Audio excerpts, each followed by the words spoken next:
Hello বন্ধুরা, তো আজকে রথযাত্রা। তো রথযাত্রায় সবাইকে আন্তরিক প্রীতি, শুভেচ্ছা ও অভিনন্দন, আর আমার অনেক ভালোবাসা সবাইকে। তো তোমরা রথের মেলায় কে কেমন ঘুরলে অবশ্যই আমাকে জানিও, আর কে কটা করে জিলিপি, পাঁপড় ভাজা, বাদাম এসব খেলে সেটা অবশ্যই আমাকে কিন্তু কমেন্টে জানাতে ভুলো না। আমার সকালবেলায় খাওয়া হয়ে গেছে জিলিপি, পাঁপড় ভাজা। সরি তোমাদের বলা হয়নি, তো এই যে এখন বলে দিলাম। আর আসলে অনেক কাজের মধ্যে ছিলাম, তো তাই আর বলতে পারিনি। আর এখন আমি যাচ্ছি রথের মেলায় ঘুরতে।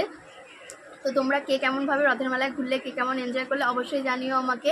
আর বন্ধুরা, তোমাদের কি আমার ভিডিও ভালো লাগছে না? যদি ভালো লাগে তাহলে কেন লাইক কমেন্ট করছো না? তো প্লিজ আমার ভিডিওতে লাইক কমেন্ট করো, এগুলো ভালো লাগলে। দেখো, লাইক কমেন্ট করলে ভিডিও করার জন্য আমি মোটিভেট হই, ভিডিও করতে ভালো লাগে। তো আর কমেন্ট করে জানিও যে তোমরা কেমন ধরনের ভিডিও দেখতে চাইছো, আমি সেই ধরনের ভিডিও বানানোর চেষ্টা করব তোমাদের জন্য। আর প্লিজ প্লিজ আমাকে সাপোর্ট করো, পাশে থেকো আর ভালোবাসা দিও।